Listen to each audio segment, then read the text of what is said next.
ॐ नमो भगवते वासुदेवाय। ॐ नमो भगवते वासुदेवाय। ॐ नमो भगवते वासुदेवाय। ॐ अज्ञानतिमिरान्धस्य ज्ञानाञ्जनशलाकया चक्षुरुन्मिलितं येन तस्मै श्रीगुरवे नमः। नमः ॐ विष्णुपादाय कृष्णप्रेष्ठाय भूतले श्रीमते भक्तिवेदान्त स्वामिन्निति नामिने। नमस्ते सारस्वते देवे गौरवाणी प्रचारिणे निर्विशेष शून्यवादी पाश्चात्यदेशतारिणे। नमो महावदान्याय कृष्णप्रेम प्रदायते कृष्णाय कृष्णचैतन्य नाम्ने गौरत्विषे नमः। हे कृष्ण करुणा सिंधु दीनबंधो जगत्पते गोपेश गोपिका कांत राधा कांत नमोस्तुते। तप्त कांचन गौरांगी राधे वृंदावनेश्वरी वृषभानुसुते देवी प्रणमामि हरिप्रिये। वाञ्छाकल्पतरुभ्यश्च कृपा सिन्धुभ्य च पतितानां पावनेभ्यो वैष्णवेभ्यो नमो नमः। जय श्री कृष्ण चैतन्य प्रभु नित्यानंद श्री अद्वैत गदाधर श्रीवासादि गौर भक्तवृंद। हरे कृष्णा कृष्णा कृष्णा हरे हरे, हरे राम राम राम हरे हरे। नारायणं नमस्कृत्य नरं चैव नरोत्तमं देवीं सरस्वतीं व्यासं ततो जयमुदीरयेत्। हरे कृष्णा। सब भक्तों का स्वागत है। इतवार के इस श्रीमद् भागवतम के कथा सत्र में हम श्रवण कर रहे हैं श्रीमद् भागवतम का 10वां स्कंद। भगवान श्री कृष्ण की लीलाओं के बारे में हम श्रवण कर रहे हैं कि किस प्रकार से उनकी माता देवकी और पिता वसुदेव इनके विवाह के पश्चात कंस स्वयं उनका रथ ढो रहा था, लेकिन एक आकाशवाणी ने बताया कि हे मूर्ख कंस, तुम उसी का रथ ढो रहे हो जिसका पुत्र तुम्हारा वध करेगा। इसके पश्चात कंस की असलियत बाहर आ गई और उसने उसी बहना को, अत्यंत प्रिय लगने वाली बहना को जो वहन कर रहा था, उसी को मारने के लिए वो उद्यत हो गया। उसे ही शांत करने के लिए साम दाम भेद का उपयोग कर रहे थे वसुदेव जी, फिर भी वह निवृत्त होता हुआ नहीं दिख रहा था। इसको बताते हैं सुखदेव गोस्वामी। हे परीक्षित, इस तरह राक्षसों का अनुगामी तथा अत्यंत क्रूर प्रकृति वाला वह कंस अनेक प्रकार के सामों द्वारा समझाए जाने पर भी जब अपने संकल्प को नहीं उसने छोड़ा, तब फिर क्या करते वसुदेव जी? बताते हैं श्लोक संख्या 47 से। निर्बंधम तस्य तम ज्ञात्वा विचिन्त्यानकदुन्दुभिः प्राप्तं कालं प्रतिव्योढुम् इदं तत्रान्वपद्यत। तस्य तम निर्बंधम ज्ञात्वा, इस प्रकार कंस के उस हट को देखते हुए, निर्बंध को देखते हुए, आनकदुन्दुभिः, क्योंकि वसुदेव जी इनके जन्म पर देवताओं ने भी नगाड़े, बिगुल और मृदंग बजाए थे, इसलिए उनका नाम हो गया था आनकदुन्दुभि। विचिंत्य, जरा सोचकर, प्राप्त कालम, जो समय उनके सामने आकर खड़ा हो गया था, प्रतिव्योढ़ुम तत्र इदम अन्वपद्यत, उसे फिर रोकने के लिए, प्रतिव्योढ़ुम यानी उसे रोकने के लिए इस निश्चय पर आ गए। निश्चय ये आया कि अभी यह तो हमारे कहने को मान नहीं रहा है और देवकी को इस प्रकार से हम बचा नहीं पाएंगे, तो इसे आश्वस्त करना होगा कि इसके काल को हम इसे सौंप देंगे तो शायद यह मान जाएगा। मृत्युर्बुद्धिमता पोह्यो यावद बुद्धि बलोदयम् यद्यसौ न निवर्तेत नापराधोस्ति देहिनः। बुद्धिमता यावत् बुद्धि बलोदयः मृत्यु यद्यसौ न निवर्तेत देहिनः अपराधो नास्ति। बुद्धिमान, बुद्धिमता यानी बुद्धिमान पुरुष को यह चाहिए कि यावत, जहाँ तक बुद्धि बलोदय, जहाँ तक बुद्धि का बल हो, यानी बुद्धि में उतना ज्ञान हो, शक्ति हो, तर्क हो, मृत्यु हो, यद असौ न निवर्तेत, वहाँ तक मृत्यु को तो अवश्य टालना ही चाहिए। क्योंकि अगर शरीर नहीं होगा तो हम भगवान को भी पाना, जिसके द्वारा योग और ज्ञान और भक्ति के द्वारा प्राप्त कर सकते हैं, उसे करने का साधन ही चला जाएगा। देह मात्रम खलु सर्व सिद्धि साधनम, देह के द्वारा ही तो हर प्रकार की सिद्धि प्राप्त की जा सकती है।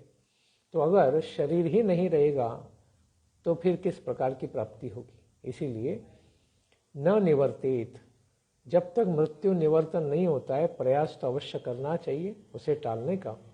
देहिनः अपराधो नास्ति, और इस प्रकार का उपाय करने पर भी यदि वह न टल सके, किसी प्रकार हम शरीर को न बचा पाए, तो उसमें शरीरधारी का कोई अपराध नहीं होता है। इसीलिए कहा गया है कि जीवन का सदा सर्वदा रक्षण होना चाहिए। अनेक उपाय करके इसका रक्षण करना चाहिए, क्योंकि जीवन के द्वारा ही कार्यों की सिद्धि की जा सकती है।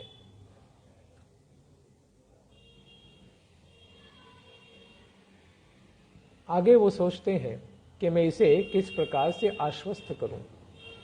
प्रदाय मृत्यवे पुत्रान् मोचये कृपणामिमां सूता मे यदि जायेरन् मृत्युर्वान म्रियेत चेत्। मृत्यवे पुत्रान् प्रदाय कृपणाम् इमां मोचये सुताः मे यदि जायेरन् मृत्युर्वा न म्रियेत चेत्। मृत्यु रूप, मृत्यवे मृत्यु रूप ही कंस को मैं क्या करूँगा, पुत्राण प्रदाय, प्रदान करने की प्रशंसा करके इस दीन देवकी को बचा लूँ। यदि मैं क्या करूँ, अपना पुत्र ही, हाँ पुत्र ही अगर हमें प्राप्त हो जाए संतान के रूप में, तब यह कंस न मरे तो फिर क्या होगा। किसी न किसी प्रकार से देवकी को बचाना है, तो इसीलिए कहते हैं कि देवकी को मैं बचा लूं यदि मेरे पुत्र हों, और तब यह कंस न मरे तो फिर क्या होगा।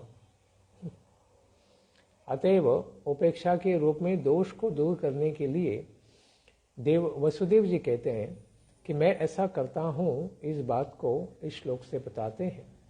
मृत्यवे अर्थात कंस को कहते हैं, यह भी उचित न हो, इस तरह की शंका करके वे इस प्रकार से अर्थ लगाते हैं, अर्थ बताते हैं।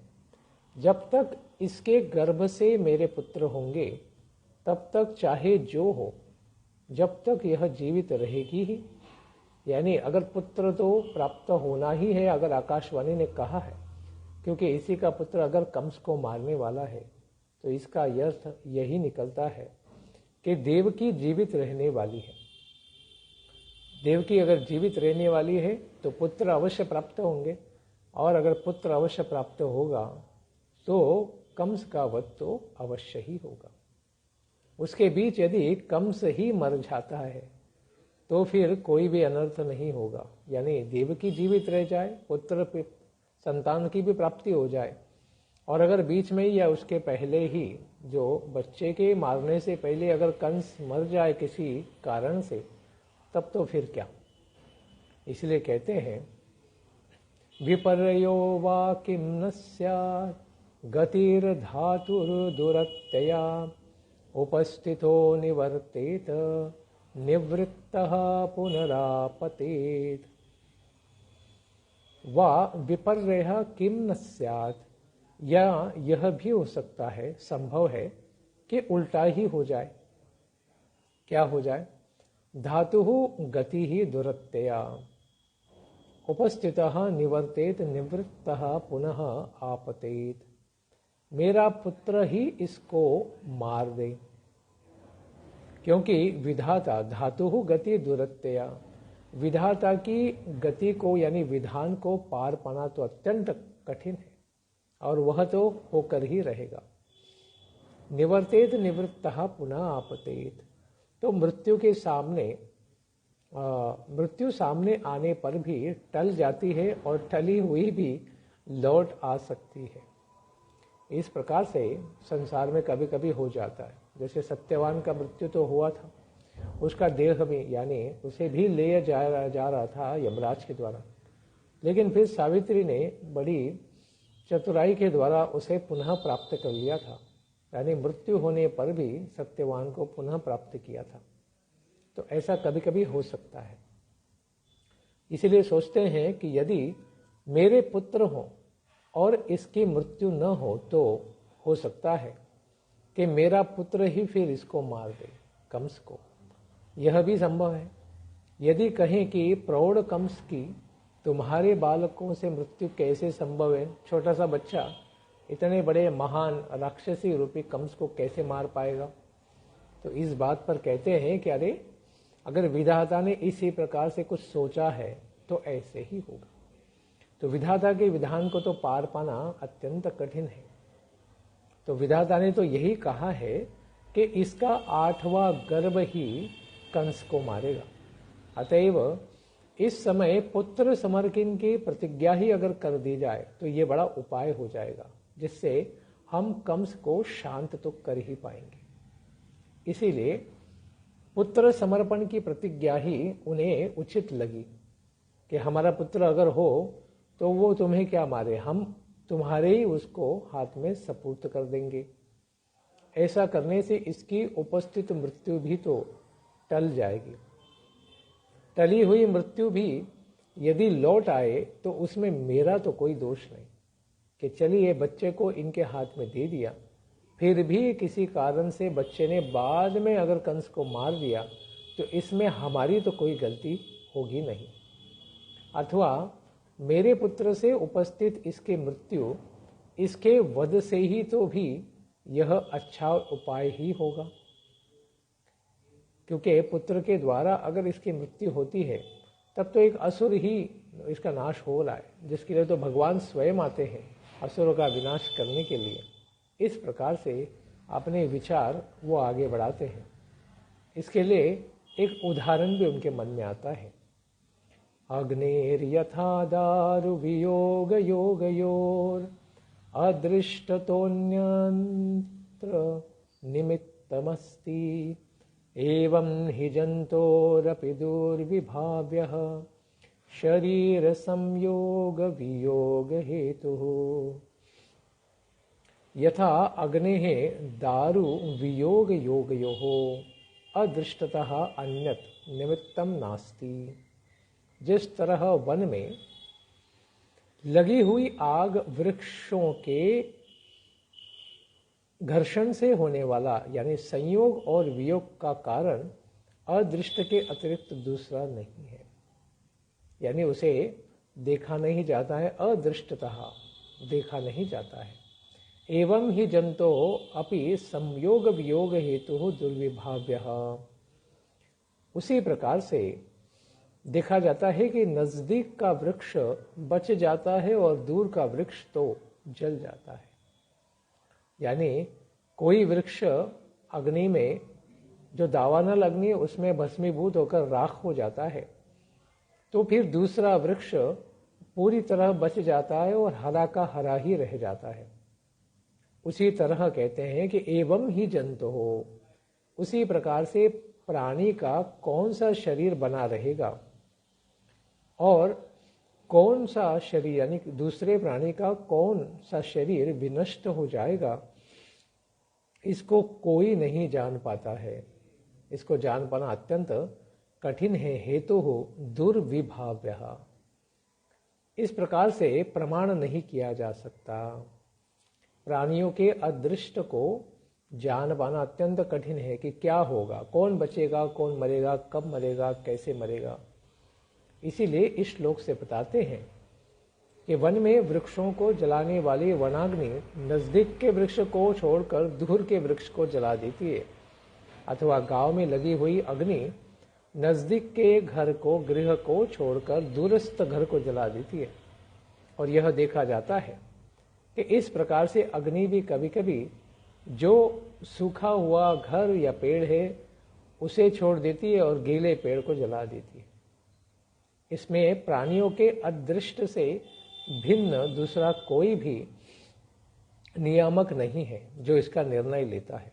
इसी तरह से जीव के जन्म और मृत्यु का भी कारण क्या है, यह विषय तो अचिंत्य है। एवं विमृश्यतं पापं यावदात्म निदर्शनम पूजयामास वै शौरी बहुमान पुरस्सरम। एवं विमृश्य शौरी बहुमान पुरस्सरम यावदात्म निदर्शनम तम पापम पूजयामास। इस प्रकार से विमृश्य विचार करके, चिंतन करके, बहुमान पुरस्सरम ऐसे वसुदेव जी जो अत्यंत सम्मान पूर्वक, बहुमान पूर्वक क्या करते हैं, अपनी बुद्धि के अनुसार उस पाप पुरुष कंस मामा, उस पापी कंस की बड़ी अधिक प्रशंसा करने लगे। पूजयामास मानो उसकी पूजा ही करने लगे। प्रसन्न वदनाम भोजो नृशंसं निरपत्रपम मनसा दूयमानेन विहसन्निदमब्रवीत्। प्रसन्न वदनाम भोजः दूयमानेन मनसा नृशंसं निरपत्रपम विहसन इदम अब्रवीत। कंस के विश्वास के लिए फिर उन्होंने इस अत्यंत विकट स्थिति में, दुखमय स्थिति में अत्यंत अपना मुख कमल क्या किया, प्रसन्न कर लिया। प्रसन्न वदनाम भोजः, कमल फूल की तरह ही अत्यंत प्रकाशमान हास्य और सुंदरता के साथ उन्होंने अपने आप को बड़ा प्रसन्न करके दुखी मन से, मन तो दुखी ही था, उस क्रूर नृशंसम और निर्लज्ज निरपत्रपम अत्यंत निर्लज्ज ऐसे कंस से कहते हुए वसुदेव जी कुछ इदम अब्रवीत कहने लगे।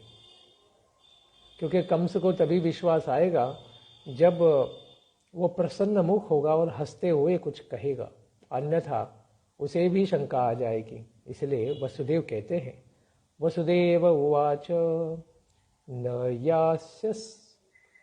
यस्यास्ते भयं सौम्य यद वै साः शरीरवा पुत्रान् समर्पयिष्येस्या यतस्ते भयमुत्थितम्।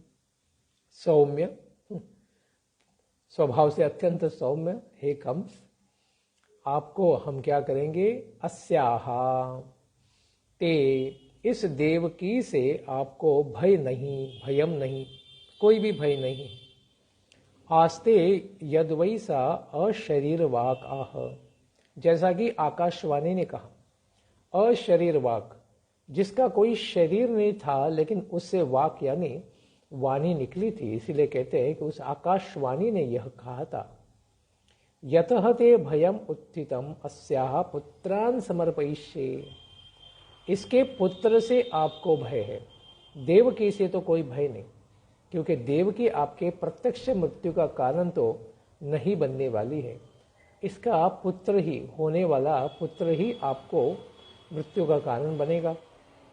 इसीलिए कहते हैं पुत्रान समर्पयिष्ये, तो मैं एक नहीं, क्योंकि एक ही तो पुत्र आपको मारने वाला है, ऐसा आकाशवाणी ने कहा है, लेकिन मैं क्या करूंगा, पुत्रान पुत्रम पुत्रम पुत्रान कहा है, यानी बहुवचन में कहा है कि इससे जो भी पुत्र प्राप्त होंगे समर्पयिष्ये, मैं आपको समर्पित कर दूंगा। इस प्रकार से अपेक्षा तो यह थी कि इसका 8वां गर्भ आपका मृत्यु का कारण बनेगा, इसीलिए मैं इसके सभी पुत्रों को ही आपको समर्पित कर दूंगा, एक को नहीं, सारे के सारे पुत्र समर्पित कर दूंगा, क्योंकि उसे शांत करना आवश्यक था। इसके ऊपर शुकदेव गोस्वामी कहते हैं, श्री शुक उवाच स्वस्वरवधान्ये ववृते कंसस्तद्वाक्य सारवीर वसुदेवोऽपि तं प्रीतः प्रशस्य प्राविशद गृहम्। तद्वाक्य सारवित, कंसः वसुदेव जी के वाक्य के सत्य ही होते हैं, क्योंकि सारवित यानी पूरे सार गर्भित द्रव्य से, अमृत से भरीभूत होने वाले ऐसे वसुदेव जी के वाक्य थे। कंसः स्वसुहु वधात, ऐसा कंस जो अपनी ही स्वसुहु बहन के वध से, वधात पंचमी है, अपादाने पंचमी, वधात वध से निवृत्ते, उससे निवृत्त हुआ। उसने सोचा कि अरे वसुदेव तो हमेशा सत्य ही कहता है, तो सत्यवाक है, तो वसुदेव ने जो कहा है कि सही है, मेरी बहन मेरी मृत्यु का कारण प्रत्यक्ष रूप से नहीं है, उसका होने वाला पुत्र ही तो कारण कहा गया है। अपि प्रीतः तम प्रशस्य गृहम प्राविशत, इसीलिए प्रसन्न वसुदेव जी भी उसकी प्रशंसा करते रहे, और फिर उन्होंने इस प्रकार का निवेदन करने के पश्चात कि मैं सारे पुत्र ही तुम्हें सौंप दूंगा, वे अपने घर चले गए। क्योंकि वसुदेव जी की बातों को पूर्णतः सत्य करके कंस ने माना, और उन्हें पता था कि वसुदेव ने जब यह निश्चय कर ही लिया है कि वह सारे पुत्र मेरे हाथ में सौंप देगा, तो इससे वो कभी भी पीछे नहीं हटेगा, यानी वह अवश्य ही अपने पुत्रों को मेरे हाथ में सुपुर्द कर देगा। अथ काल उपावृते देवकी सर्वदेवता पुत्रान् प्रसुषुवे चाष्टौ कन्यां चैवानुवत्सरम्। अथ काले उपावृत्ते, जब सही समय आ गया, सर्वदेवता देवकी यानी सर्वदेवमयी देवकी, क्योंकि जिसके हृदय में भगवान विराजमान हो और उसी के साथ अगर उसके गर्भ में ही भगवान स्वयं आश्रय ले ले, तो वो सर्वदेवमय हरि, भगवान श्री हरि सर्वदेवमय है, तो उन्हीं को धारण करने वाली उनकी माता हो गई, तो देवकी भी सर्वदेव देवमयी हो गई, इसलिए कहते हैं सर्वदेवता देवकी। अनुवत्सरम, अनुवत्सरम यानी हर एक वर्ष में, अष्टौ पुत्रान कन्याम चैव प्रसूषुवे, एक एक करके 8 पुत्रों को जन्म दिया और एक कन्या को भी जन्म दिया। कन्याम च एव, एक कन्या को भी प्रसशुवे जन्म दिया। सर्वदेवमयी सर्वदेवतामयी मानने वाली देवकी स्वयं ही उसी प्रकार से महान हो गई, क्योंकि श्री भगवान को ही उन्होंने गर्भ में कभी धारण किया। कीर्तिमंतम प्रथमजम कंसायानकदुंदुभिः अर्पयामास कृच्छ्रेण सोनृतादति विह्वलः। अनृतात् अति विह्वलः आनक दुंदुभिः, आनक दुंदुभि यानी वसुदेव जी मृषा भाषण से अत्यंत डरने वाले थे।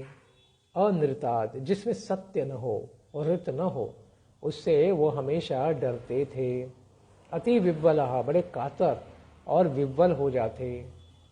प्रथमजम कीर्तिमंतमति कृच्छ्रात् कंसाय अर्पयामास, तो पहले वर्ष में जब पहला पुत्र का जन्म हुआ, जिसका नाम रखा गया था कीर्तिमान, यह पुत्र को अत्यंत कष्टपूर्वक, बड़े दुखपूर्वक कंस के हाथ में उन्होंने सुपुर्द कर दिया, अर्पण कर दिया, अर्पयामास। क्योंकि अपने पुत्र को साक्षात मृत्यु के हाथ में स्वयं ही दे देना, ऐसे करने की क्षमता तो किस पिता में होगी। लेकिन आजकल अगर बच्चों का गर्भपात बड़ा सरलता से कर दिया जाता है तो सोच ही सकते हैं कि कितने पापी होंगे। वो कंस की तरह ही अत्यंत क्रूर माने जा सकते हैं।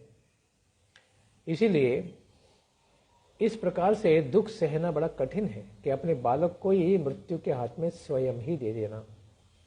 किम दुस्सहम नु साधूनाम विदुषाम किम अपेक्षितम किम कार्यम कदर्याणाम दुस्त्यजम किम धृतात्मनाम। साधुनाम किम नु दुस्सहम।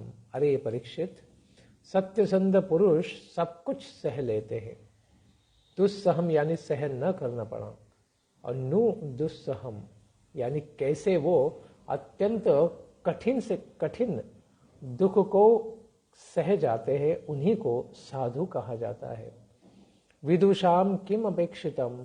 ज्ञानी पुरुष को किसी की भी अपेक्षा तो नहीं होती है कि हमारे जीवन में सब कुछ अच्छा ही हो, इसकी भी अपेक्षा ज्ञानी जन नहीं रखते हैं।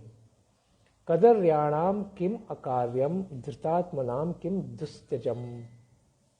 इसीलिए कदर्याणाम, जो अत्यंत क्रूर पापी नीच कर्म वाले नीच पुरुष हैं, बुरा से भी बुरा काम कर सकते हैं। किम अकार्यम, उनके लिए तो अकार्य कुछ नहीं है, सब कुछ कार्य करने के लिए तैयार है।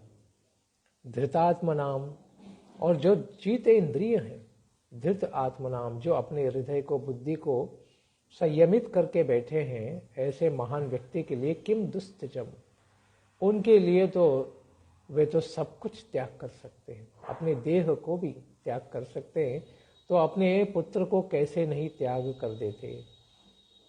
यदि कोई कहे कि वसुदेव जी ने अपने पुत्र को मृत्यु रूप कंस को कैसे समर्पित कर दिया, इस प्रकार की अपेक्षा होने पर किम दुस्सहम इस श्लोक से कहते हैं साधुनाम अर्थात सत्यवक्ता पुरुष के लिए भी पुत्र का पालन जन्य सुख की अपेक्षा उसको क्यों त्याग किए गए, इस पर ही कहते हैं कि बालक का पालन पोषण करने में ही पिता माता बड़ा आनंद प्राप्त करते हैं, फिर भी उसको किस प्रकार से त्याग दिया जा सकता है। इसीलिए विदुषम इस प्रकार से श्री भगवान ही तो तत्व है, उनसे भिन्न सब कुछ मिथ्या है, सब कुछ इस संसार में भ्रमात्मक है। इस बात को जानने वाले ही किसी की अपेक्षा नहीं करते कि भगवान ही एकमात्र सत्य है, बाकी सब असत्य है। इस प्रकार से भगवान की ही अपेक्षा करने वाले दूसरे किसी भौतिक वस्तु की अपेक्षा नहीं करते हैं। जब वसुदेव जी स्वयं ला दिए गए कि बच्चे को लेकर आए हैं, तो उसे कंस को नहीं मारना चाहिए। तो इस पर कहते हैं कि किम अकार्यम, अरे इतना छोटा सा बच्चा है, जन्म ही लिया है उसने, बड़ा भी नहीं हुआ है, बस उसको तुरंत लेकर आ गए हैं। लेकिन कहते हैं कि किम अकार्यम, जो अत्यंत पापी है, ऐसे नीच पुरुष के लिए तो कोई भी कार्य अकरणीय नहीं है। स्वयं के जीवन को बचाने के लिए वो कुछ भी कर सकता है, वे बड़ा से बड़ा पाप भी कर सकता है।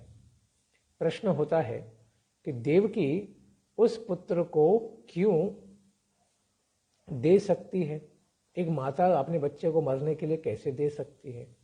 तो कहती है कि दुस्तजम किम धृतात्मनाम, जिन लोगों ने अपने चित्त को भगवान श्री हरि में लगा दिया है, भगवान श्री हरि को ही चित्त में धारण कर लिया है, उन लोगों के लिए दुस्त्यज कुछ भी नहीं है, अपने प्राण भी नहीं, प्राणों को भी त्याग कर सकते हैं भगवान को पाने के लिए। इसी प्रकार से कुछ सोचते हैं। तो इस प्रकार से जब देवकी और वसुदेव ने अपने पहले पुत्र कीर्तिमान को कंस को सौंप दिया, तो दृष्ट्वा समत्वं तच्छौरेः सत्ते चैव व्यवस्थितं कंसस्तुष्टमना राजन् प्रहसन्निदमब्रवीत्। राजन् शौरेः तत् समत्वं सत्ते व्यवस्थितिं च दृष्ट्वा। हे राजा परीक्षित, वसुदेव जी शौरेः, शूरसेन का पुत्र होने से वसुदेव जी शौरेः कहा जा रहा है। वसुदेव जी की उस समत्वम, उस ममता और समता बुद्धि, सत्य बुद्धि को और सत्य को पूर्णतया परिनिष्ठित होने को देखकर कि उन्होंने जो भी कहा था कि मैं अपने पुत्र को तुम्हारे हाथ में सौंप दूंगा, इस वचन को पूरा करते हुए देखकर दृष्टवा तुष्ट मनः, अत्यंत प्रसन्न हो गया कंस। क्या रे, वसुदेव जी ने स्वयं ही अपने पुत्र को मेरे पास लेकर आ गया है। प्रहसन, बड़ा प्रसन्न होकर हंसकर बोला। इदम अब्रवीत, प्रतियातु कुमारोऽयं न यस्मादस्ति मे भयम् अष्टमाद्यो वयोर्गर्भान् मृत्योर्मे विहितः किल। अयम कुमारः प्रतियातु अस्मान् मे भयम नहीं। अरे वसुदेव, अनक दुमदुभी, तुम बड़े सत्यवाक हो, अपने पुत्र को स्वयं ही ले आए, बड़ा अच्छा किया। लेकिन इस बालक को ले जाओ, प्रतियातु, पुनः ले जाओ। मैं भयम नहीं, मुझे तो इस बालक से तो कोई भय नहीं है। युवयो हो अष्टमाद गर्भाद में मृत्यु हो विहितः कील। अरे आकाशवाणी तो यही कहा था कि मुझे आपके 8वें गर्भ के द्वारा मृत्यु विहित है, पहले गर्भ के द्वारा नहीं। यह तो पहला ही है, लेकिन 8वें पुत्र के द्वारा मेरी मृत्यु के बारे में वचन कहा गया था। तो इसलिए इस बालक से मुझे कोई भय नहीं है, तो इसे आप पुनः घर ले जाओ। तथेति सूतमादाय ययावानकदुन्दुभिः नाभ्यनन्दत तदवाक्यम असतो विजितात्मनः। तथेति सुतम आदाय आनक दुंदुभि ययो। ठीक है, तथा इति, जैसा तुम कहते हो चलो वैसा ही हो। यह कहकर वसुदेव जी अपने उस पुत्र को लेकर चले गए। सूतम आदाय, कंस के हाथ में भी दे दिया था लेकिन वापस ले लिया। आनक दुमदुभि ययो, वापस अपने स्थान पर घर में लौट गए। किंतु फिर भी असतः अविजितात्मनः, अत्यंत असतः यानी सत्य में परिनिष्ठित न होने के कारण, अत्यंत दुष्ट वृत्ति वाला होने के कारण और अजीत इंद्रियों वाला होने के कारण, जिसने अपने मन और इंद्रियों को भगवान में नहीं लगाया है वह अजितेंद्रिय है। उसने किसी भी प्रकार का अपनी इंद्रियों के ऊपर विजय नहीं प्राप्त किया है। ऐसे व्यक्ति के वाक्य, तदवाक्यम, उसके विचार और वाक्य न अभ्यनंदत,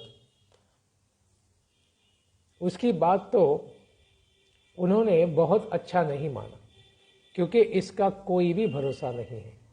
क्योंकि वे जानते थे कि यह दुष्ट मन का व्यक्ति है, यह एक ही सेकंड में, एक ही क्षण में अपना मन इसका बदल जाएगा और ये कुछ भी पाप करने के लिए तुरंत तैयार हो गया। जिस प्रकार उस दिन, विवाह के दिन ही, उद्वहन के दिन ही देवकी को मारने के लिए एक ही क्षण में उद्युत हो गया था, इसी प्रकार से वह इसके ऊपर किसी भी प्रकार का विश्वास नहीं रख रहे थे। इसीलिए थोड़ा सोचते हैं, जिसको सुखदेव गोस्वामी परीक्षित को बताते हैं कि इसके पश्चात क्या हुआ। नंदाद्याये व्रजे गोपा याश्चामीशां च योषितः वृष्णयो वसुदेवाद्या देवक्याद्या यदुस्त्रियः सर्वे वै देवता प्राया उभयोरपि भारत ज्ञातयो बन्धुसुहृदो ये च कंसमनुव्रताः। एतत् कंसाय भगवान् शशंसाभीत्य नारदः भूमेर्भारायमाणानां दैत्यानां च वधोद्यमम्। नंदायाः ये व्रजे गोपाः। हे परीक्षित, अमीषां यः च स्त्रियः वसुदेवाद्यः वृष्णयः देवक्याद्यः यदुस्त्रियः उभयो अपि ज्ञातयः सुहृदः ये च कंसं सर्वे वै देवता प्रायः। भगवान् नारदः कंसम् अभेत्य शशंस भूमेः भारायमाणानां दैत्यानां च वधोद्यमः क्रियत इति शेषः। भगवान नारद जी, क्योंकि देवताओं के सारे गुण और भगवान की भी कृपा के सारे गुण नारद जी में विराजमान हैं, इसीलिए नारद मुनि को भगवान शब्द से संबोधित करते हैं। कंसम अभेत्य, वे नारद मुनि कंस के पास गए। सहसा लीला, भगवान की लीलाओं का विस्तार करने के लिए नारद मुनि सहसा ही भगवद इच्छा से प्रेरित होकर वहां पहुंच गए। शशंस भूमेः, इस प्रकार उससे कहते हैं कि व्रज में रहने वाले नंद आदि गोप हैं। नंदाद्या ये व्रजे गोपाः स्त्रिया अमीषाम यः च स्त्रियः इत्यादि वृष्णिवंशी भी ये वृष्णयः तथा देवकी। यदि देवकी यानी यहाँ पर नंद की पत्नी यशोदा का भी उल्लेख है। यशोदा का एक नाम देवकी भी है। आदि यदि वंशी की जो यदुस्त्रियां हैं, वो स्त्रियागण हैं, उन दोनों के बंधु बांधव सजातीय हैं। उभयो अपि ज्ञातया सूर्यदया ये, और सगे संबंधी ये सब के सब देवता ही हैं। ये सब कौन है? जो तुम्हारे दुश्मन, तुम्हारे जान के वैरी हैं, तुम्हारे शत्रु हैं। सर्वे वही देवता प्रायः, ये सब देवताओं के अवतार है और इसी ब्रज में आकर बैठे हुए हैं। इस समय जो तुम्हारी सेवा कर रहे हैं वे भी देवता ही हैं। जो सब तुम्हारे क्या कर रहे हैं? सेवा कर रहे हैं। भूमि के पालक के रूप में तुम्हारे आसपास जो घूम रहे हैं वो लोग भी तो देवता ही हैं। और दैत्यों के कारण पृथ्वी पर भार बढ़ गया है, इसीलिए देवताओं की ओर से दैत्यों का विनाश करने लिए दैत्यानां च वधोद्यमः, उनका विनाश के लिए जो उद्यम करते हैं, उत्साही रहते हैं, उस प्रकार की ही तैयारी की जा रही है। क्रियत इति शेषः। इस प्रकार से तुम्हारे जैसे सारे दैत्यों का नाश करने के लिए देवता रूपी ही यह सब यदुवंशी वृष्णिवंशी तुम्हारे आसपास सारे लोग जो घूम रहे, ये सब देवताओं के ही अवतार है, इसे तुम समझो। ऋषेर विनिर्गमे कंसो यदुन्मत्वा सुरानिति देवक्या गर्भ संभूतम विष्णुम च स्ववधम प्रति। ऋषे विनिर्गमे कंसः, नारद जी ने तो ये बता दिया कि देखो ये सब देवता ही आ गए और तुम्हारे वध के लिए और तुम्हारे जैसे राक्षसों को मारने के लिए उद्यम करने वाले हैं। और देवकी का कौन सा गर्भ तुम्हें मारेगा ये भी बताया नहीं जा सकता है, क्योंकि 8वां तो जिस प्रकार से गिनोगे उस प्रकार से है। जिस प्रकार से एक कमल का फूल है उसके अनेक पंखुड़ियां हैं, लेकिन उसमें 8वीं पंखुड़ी कौन सी है इसे कौन बताएगा। इसीलिए 8वां पुत्र मतलब कोई भी पुत्र हो सकता है, पहला भी तो हो सकता है। इसीलिए तुम इन देवताओं की भाषा या वचनों के ऊपर किस प्रकार से विश्वास कर पाओगे। तो नारद मुनि ने कंस के आसुरिक वृत्ति को ही प्रोत्साहित किया ताकि और वो गलती करे और अपने विनाश को ही वो अपने सामने जल्दी ले आएगा। इसीलिए कहते हैं कि ऋषि ही विनिर्गमे कंसः, नारद मुनि, ऋषि मुनि, देवर्षि नारद मुनि चले जाने पर कंस यदुन सुरानिति, यदुओं को देवता ही फिर मानने लगा। इति मत्वा, इस प्रकार मानने से देवक्याः गर्भ संभूतम, देवकी के गर्भ से जो संभूत जन्म लिया है वही स्ववधम प्रति विष्णुम च मत्वा, साक्षात देवकी का गर्भ से जो उत्पन्न विष्णु है वही तो आएगा और मुझे मारने का प्रयास करेगा। क्योंकि असुरों का विनाश करने के लिए भगवान अवतरित होते हैं, इस प्रकार से वह समझता था। इसीलिए तुरंत कंस की बुद्धि तुरंत पलट गई और उसने कुछ विचार किया। देवकीं वसुदेवं च निगृह्य निगडैर्गृहे जातं जातमहं पुत्रं तयोरजनशंकया। देवकीं वसुदेवं च गृहे, देवकी और वसुदेव जिस गृह में रहते थे उनके स्वह गृह में निगडैहि निगृह्य तयोः जातं जातपुत्रं अजनशंकया अहन। उसने देवकी और वसुदेव जी को फिर क्या किया, हथकड़ी और बेड़ी में जकड़कर जेल में डाल दिया, मानो उनके गृह में ही बंदी बना दिया। और उन दोनों को जो जो पुत्र होते या सुपुत्र के रूप में उन्हें प्राप्त होते, उन सबों को वह क्या करने लगा, मारने लग गया। निगड़ ही यानी श्रृंखल ही, हथकड़ी और बेड़ियों के द्वारा बांध दिया गया। उसको इस बात की बड़ी शंका बनी रहती थी कि किसी न किसी पुत्र रूप में इनके विष्णु ही न आ जाए। अजनो अजन शंकया विष्णुस्तत् शंकया, उसे एक ही शंका थी कि पता नहीं कौन सा पुत्र इनका विष्णु रूप में प्रकट होकर मेरे मृत्यु का कारण बनने वाला है। इसीलिए इसके साथ यहाँ पर रुका नहीं कि देवकी और वसुदेव को बांध कर बस उनके पुत्रों को मारा जाए, लेकिन मातरम पितरम भ्रातृन सर्वांश्च सुहृदस्तथा घ्नन्ति यश्रुतृषो लुब्धा राजानः प्रायशो भुवि। भुवि संसार में पृथ्वी पर प्रायशः ही अस्त्रिशः लुब्ध्वा राजानः मातरम पितरम भ्रातृन तथा सर्वान् सुहृदश्च घ्नन्ति।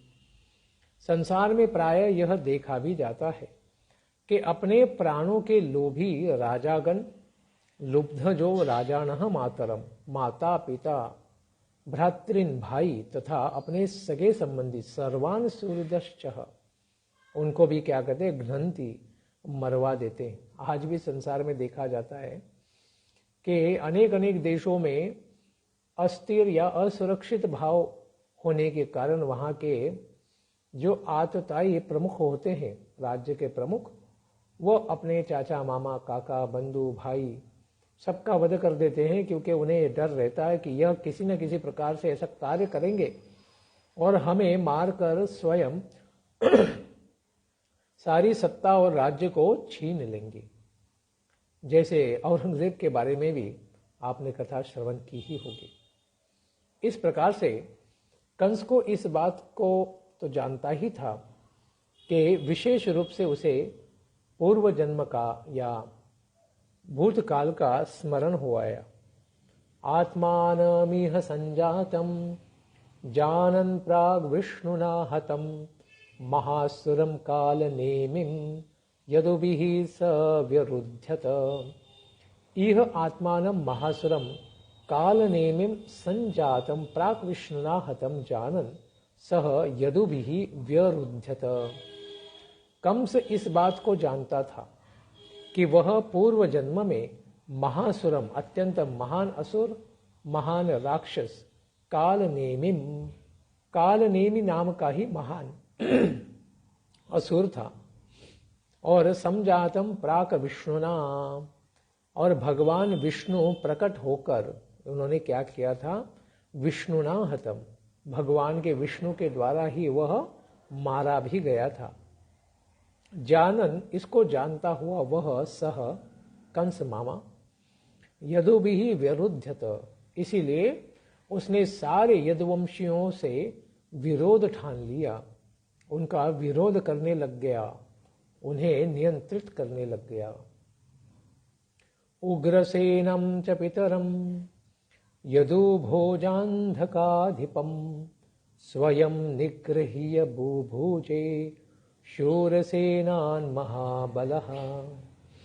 महाबलः यदुभोजान्धकाधिपम, महान बलशाली ऐसा कंस क्या करता है फिर, यदु भोज अंधक वंश के अधिनायक पीतरम और स्वयं ही अपने पिता उग्रसेनम च, उग्रसेन महाराज को भी निगृह्य, उनको पकड़कर सलाखों में बांधकर बंदी बना लेता है।